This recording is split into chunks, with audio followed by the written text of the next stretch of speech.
Sanibonani emsebenzi isitolo. Ngicela nje ukunibingelela. Ngiyafisa ukusho ukuthi ngiyazi ukuthi abanye benu abaningi bakhala ngokuthi angisabonakala emavidweni ku YouTube, angisawenza amavideo, TikTok and all that.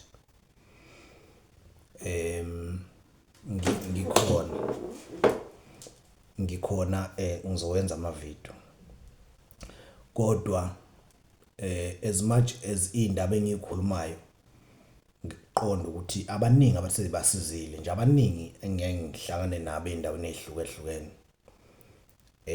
Abanye besho ukuthi hey mina ngangiphatha isibhamu ngisasiphathi nje ngenxa yenkulumo zakhe and all that. Kodwa indaba ngisezokuyikhuluma, indaba ngisezokuxoxa lezi ndaba engijwayele ukuyixoxa. Ikakhulukazi lezi ebengiyaye ngikhulume ngazo zama relationship okuyizona engihlala ngithi mangichaza ngithi izona ezenza ukuthi izona ezicontribute kakhulu ekuthini abantu begcine sebeboshiwe. Ikakhulukazi laba basuke bengezona igebengu. Angisezo kuyixoxa lezo ndaba ngoba abanye benu angithi imiqondo yabantu ayifani.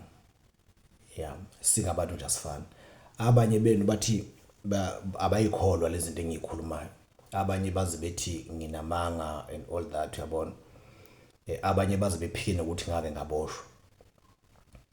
Abanye nje bathi angikaze ngiboshwa yikho leyo nto. Kangaka ukuthi njoba ngihamba kangaka nje nginokuhamba kade ngiseharding nje izolo. So ngiyahamba kakhulu. Abanye abantu bengibona emadolobheni, uthola ukuthi umuntu uyangibona kwesinye isikhathi mhlambe nasedolobheni ngakithi kwaNongoma ngihamba nezingane zami. Uthola ukuthi umuntu uzothi hey hawu ubani lo nawe lento unayo lento hey amanga kule ndoda hey amanga kule ndoda hey ngijwayele kule. So mawusho njalo kimi ngihamba nezingane uthi nginamanga. So izingane zami uthi ayithini noma kuyihlobo nje uthi ayithini. So ngivele ngadecide ukuthi indaba nje engisayixoxa ngeke ngikhulume lutho ngazo. Into engizoyenza engicabanga ukuthi it's gonna be better even nakulawo maslow lena or nakulabo abantu abanemqondo le abacabanga ukuthi le engaqondi kahle ukuthi kwenzakalana ezweni. Lezi ndaba esengeke ngakhuluma ngazo zonke nje lezi ndaba esengeke ngakhuluma ngazo ngizo njoba ngangithi ngiyakhumbula ukuthi ngasho ukuthi ngihlanganisa indaba ye-podcast. So ngizozama ukuthola bonke labantu laba engangixoxa indaba zabo ngikwazi ukuthi ngibe nabo ku podcast bekwazi ukuyichazela indaba zabo. Well ke ikakhulukazi nje leke engangiboshwe nayo eningi nje engangiboshwe nayo sengikhulumile nayo engangihlala nayo ngaphakathi sengikhulumile nayo ngizokwazi ukuyithola yonke nje leke enginokukhuluma ngayo nizokwazi ukuthi niyibone la. Ngike ngakwenza lokho ku TikTok khona basilandela ku TikTok. Khona insizwa yakwamthetho kuthiwa uMenzi engangihlala naye eNcome Medium B kodwa yona yayihlala A yagcina isihlala emakhulukuthu isolation cells la uhlala khona ngawani kuma single cell. Mina ngangihlala eB. Ngake ngakhuluma ngalensizwa ukuthi yake yafona kushuthi yenze njani yakho yathola isigubhu ilandline yabo ilandline ilandline nehandle nesigubhu socingo. Yathola isigubhu socingo nehandle yahamba yakufaka endlini yayo. Yayisikokotela yayisixhuma ogesi laba abancane laba bazintaka bathi angazi ukuthi nithi yini ngakini. Yaxhuma labo gesi abancane yabaxhuma ocingo lase office ngoba clean ama office yona yayithandwa ngamaphoyisa nje. Clean ama office yafushuthi yafaka ugesi omncane yaqhuma ugesi yabaxhuma ugesi baze bayofika kwi single cell yayo lapha na ke Encome Media eMangizimama ioffice lamaphoyisa lila bese bayipassage nje bese baqala ama single cell. So yaqhuma ugesi yawususa ngapha yawusa endlini yayo. Yayifona njalo ebusuku leyo nsizwa isebenzisa ipassword kaCaptain uDladla khona uCaptain uDladla wayesebenza eKitchen ngo2010 eNcome eMaximum. So ibill yocingo yenyuka yaze yafika ku 30,000 kuDladla wathi mayesebizwa ukuthi kufanele akhokhele ibill ngoba bebona iyenyuka kakhulu wamangala nawe udladla ukuthi ubani ofona ngalolu cingo ngoba mina angifoni mina ukuthi sengafika ku 30,000 kwatholakala ukuthi lesi siboshwa. So ngike ngaba nayo leyo nsizwa ku live ka TikTok, mhlambe niyakhumbula kulabo bekhona. Yalichaza lolu daba ukuthi kahle yangilungisa ke well khona amaphushana nami engangiwenza odabeni lwa, kodwa yalichaza nje kusukela ekuqaleni ukuthi hayi ifoni uyayithathaphi, ucingo lezi yayifaka kanjani, wenzeka kanjani ukuthi ifoni ipassword yephoyisa yayithathaphi. Cabanga ukuthi nani khona ngoba ama viewers la ku live enyuka kakhulu ngikhuluma nalo lensizwa bekunini ngani beku last month. So nalapha ke kwi podcast that is what I'm going to do. Nabafowethu labe ngangiboshwe nabo ngoba angithi niyakhumbula ukuthi ngangingaboshiwe ngedwa mina. Bakhona abafowethu engangigwetshwe nabo. Engeke ngikhulume nje kancane ngabo kodwa thanda ukukhuluma ngabo ngoba noma ngabe saboshwa sonke kodwa umuntu wa decide ukukhuluma ngejele in public mina akusibona. But then nabo ngizokwazi ukubalanda. So iyona ndlela engizokwenza ngayo leyo. Kodwa ke singedlulileke lapho. Ingane zakwethu askis uDisemba manje. Njoba ku December niyazi ukuthi uDisemba uza nani. Kuzoba uDisemba njoba kuphithizela nje. In fact uDisemba umehluko ngawo ukuthi emgwaqeni itraffic ibani kuyaphithizela ngoDisemba ngisho kanjalo ungaze kuyaphithizela nje everywhere. Tavern yangakini ngakini edolobheni kuyaphithizela ngoba kusuke kune movement yabantu from city to city, from province to province, from certain province to another province. So kuyaphithizela.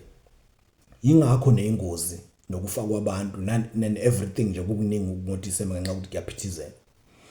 Here is the sad truth, the sad reality. Njoba ku December bafowethu. Njoba kuqala uDisemba usuqalile. Khona abantu esinabo esiphila nabo.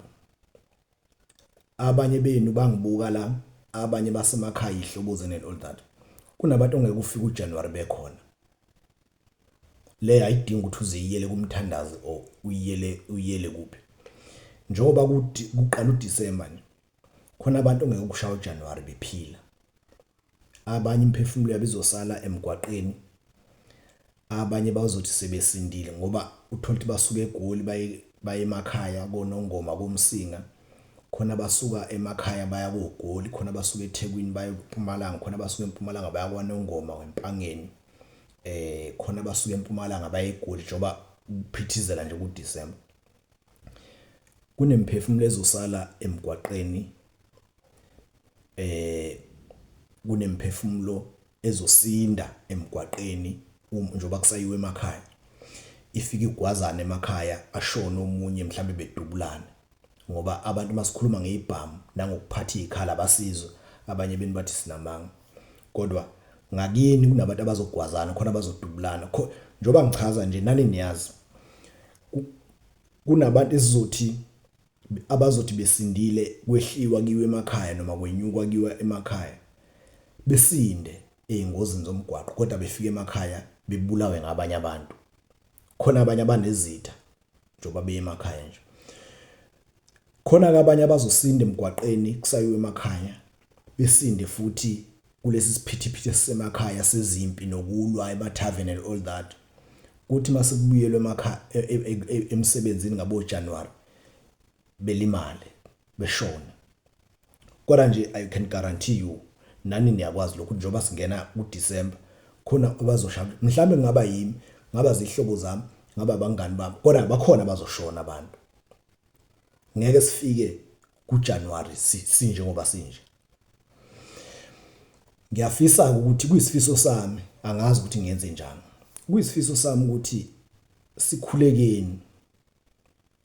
sikhulekele lokhu ukuthi kube yilo nalowo uyakhuleka ukuthi sengathi uNkulunkulu umdali wezulu nomhlaba engamgcina kulesi siphithiphithi amlonde kuze kushaya uJanuary abuyele emsebenzini, kuze kushaya uJanuary abuyele esikoleni, kuze kushaya uJanuary abuyele la kazama khona impilo. Kuyisifiso sami, ngiyacela nina nikwazi ukukhuleka nenikwazi ukuthandaza, nikuthandazele lokho. Kodwa la ekukhulekeni noma la ekuthandazeni kufanele nazi ukuthi njengoba ninoNkulunkulu abehlukene kangaka nje, nibiza uNkulunkulu abehlukene, khona abangabiza uNkulunkulu okuyena yena, ngoba uNkulunkulu yedwa abakwazi ukuba abaningi. The minute uthi uyathandaza kanti ubiza uNkulunkulu okungeyena okufanele ngabe uyambiza, uyafana nomuntu ongakhule. In fact wena ufana nomuntu oyibizele ingozi lezi ezihlezi bakhona. Ngizoyiyeka lapho ke leyo ithule kakhulu leyo ukuthandaza, ngoba iningi lethu malithandaza litshela ukuthi lithandaza kuJehova umdali wezulu nomhlaba, kanti libizela abanye uNkulunkulu nje abangahlangani lutho nomphefumulo womuntu. Yingakho sifa kangaka. Kodwa ke ngiyafisa kuyisifiso sami ukuthi sengathi masikhuleka singaqondanisa sibiza igama likaJehova kuyena yena okwazi ukusindisa abantu. Sisinde siubone unyaka ozayo sikwazi. Mina nje kube kuya ngami ngaba akekho umuntu ozofa kuze kube siyabonana nangoJanuary. Asingathi ke ingane zakwethu sesibe nenhlanhla, sasinda engozini sibheke emakhaya, sasinde engozini iphithiphithi nezibhamu nomese nayo yonke into eyenzeke emakhaya ngoDisemba, saphinde sasinda futhi engozini sesibheke ematohweni la isitohoza khona kuThekwini, kuCape Town, kobani. Ungathi ususinde kuyo yonke leyo nto leso siphithiphithi bese uzongena nje kuyitrap yabantu besifazane yokuthi wena usulale nomuntu wesifazane ngakusasa usethu ukudlongilile. Singangeni kulo trap, ususinde kuyo yonke lento uvela uzongena nje kuleyo trap thusa udlongile umuntu wesifazane. Njengamanje njoba kuDisemba nje kunabantu besifazane abaphumile bephumela ukuthi bethola imali nabo ngoDisemba. Kulula ukuthi umuntu wesifazane alale nawe ebese evuka ekuseni ethi umrephile. Kade ngikhuluma nje nomfowabo khona insizwa esempumalanga kade ngifonela nje manje njoba lento ngiyikhulunyiswa yilokho. Maye ngifonela kubosha umfowabo bebekade bephuza namantombazane ngibhalile kuFacebook ngicanda into ya last week, yeah, if not weekend, bebephuza namantombazane umfowabo lensizwe engifonelayo, umfowabo bephuza namantombazane nabangani bakhe naye. Eyodwa kulabangani, eyodwa kulamantombazane ibithandana nomngani kamfowabo walensizwe ati ingifonela. So le ntombazane base bethi ayilanda abangani bayo, yabalanda abangani le ntombazane. Lokho yabona nje lento esiyenze ukuthi siyaphuza la, awuze nabangani bakho phela nami ngihamba nabafowethu noma ngihamba nabangani bami nami kusho wena Nsizwa. Bafika kabangani. Oyedwa intombazane yavele yavuka ekseni yathi ifuna u6000 ngoba mina ngilale nawe ngingavumelananga ngawe. Asivumelananga, ngicela unginike u6000. Mangenjalo ngizohamba ngiyokubopha. Awukho awukho 6000 obukhona. Yavele futhi abayicabanganga ukuthi le ntombazane eMpumalanga yenze eMpumalanga lento. Abacabanganga ukuthi intombazane iqinisile. Yavele intombazane yavuka ekseni yahamba yabuyisa ibuya namaphoyisa, waboshwa nomfo. And i-possibility ukuthi ngoDisemba uzobe ngekho emakhaya. Ngenzeka ngayithola ibail, angazobuyelana nenkantolo. Ngenzeka ngayithola ibail mhlambe azayithole ngoJanuary. Uyabona ukuthi la bekuyinjabulo nje, pure njabulo. Wele ke ukuthi bavumelene noma bavumelalanga sekulalwe ebusuku, vele bebe under the influence labo bantu bekade bephuza. Kodwa ipoint engizama ukulisho ukuthi singathi sesisindile kuzo zonke lezi ingozi ezikhona. Sonke lezi ingozi ezikhona ezidalwa isiphithiphithi sika December bese sizongena kuyitrap engihlale ngikhuluma ngayo ukuthi icala nibole ingubo lingene. singangeni kulento ukuthi kuthiwe usudlungula umuntu ungazange umdlungule. Ngenxa yokuthi abantu besifazane basuke beyifunela imali nabo ngoba sekudicember, ngicela singangeni lapho. Ngiyacela kakhulu lo umlayezo wami omkhulu. Kusho ukuthi imbili imlayezo wami ukuthi ngifisa sengathi uNkulunkulu engasigcina sikwazi ukuthi sibone unyaka ozayo singafi kulesi siphili njengoba kufiwa kangaka, singafi. Okwesibili, singangeni le trap yokuthi kube nomuntu wesifazane ozothi wena usumdlongilile. Ngiyafisa ukuthi singaba nenhlanhla singakwazi ukungena kulezo zinto ngoba kuyafiwa ingane zakwethu. Angithi siyazi ukuthi siyafa. Kunabanye abantu ke lapha kwenu abangazi ukuthi umuntu uyafa phakathi kwenu. Khona abangazi ukuthi umuntu uyafa. Uyazi ukuthi ubabona ngani labo bantu? Kuyaye ukuthi makushona umuntu ngake ngakhuluma phambilini ngalento. Kunabantu umuntu wakubo uthola ukuthi ngabe ubhuti wabo ngabe umama wabo ngabe uyagula, mhlawumbe omunye is declared ukuthi unesifo esithize esingalapheki. Agula umuntu phambi kwethu simbuka azashone. Mayiseshonile sibe mayikade siqeda ukushona nje bevele bevuke bekhomba umthakathi ukuthi umama wabo or ubhuti wabo besengcono kabi, usisi wabo besengcono kabi, usebulawa yini manje. Besukela umuntu kade egula nje phambi kwethu simbona ukuthi uyafa lo muntu. Ethi mayisefile bese beqala bekhomba umthakathi. Ukube kuyoze kuliwe kuze kufa abanye abantu emva kwalowo muntu. Kubangwa nje ukuthi wena uwele wabulala ubhuti, uwele wabulala umama, kodwa lowo mama wayekade egula. Angazi noma ngiyezwakala yini. Labo bantu labo ilabo abantu abangazi ukuthi siyafa. Njoba siphila nje siphile lithi sizofa. Enokubhlunga sazi ukuthi sizofa kanjani. So musana ukuthi umuntu sekufika isikhathi sakhe bese lokhu nikhomba abantu abangekho ukuze kuphume eminye imiphefumulo ebengafanele iphume bese ngakwazi ukuyigwema ukuthi iphume. Ilo umlayezo wami bafowethu. Ngiyabonga kakhulu, ngicela ukuthi ngingabi imode kule video. Ngiyabonga. Mhlambe angisale sengibonga nakumphakathi waseHarding. BengiseHarding ngolwesithanga. Lapha ngaseHarding sikhona. Besimenywe usisimbali lapha kwi-Sip and Talk sikhuluma ngendaba ye-GBV. We spoke a lot. Abanye abantu baphuthelwa abanye benu. Kodwa ke mhlambe nangake nizohamba sizifike ngoba ezinye izinto nganza kwethu ngeke ilungiswe umthetho kaHulumeni, kodwa nje ngokukhuluma kumuntu ekutshela iqiniso uyokwazi ukubona ukuthi no akuyona indlela right yokuphila le, angiphile kanje. Bafethu siyabonga kakhulu.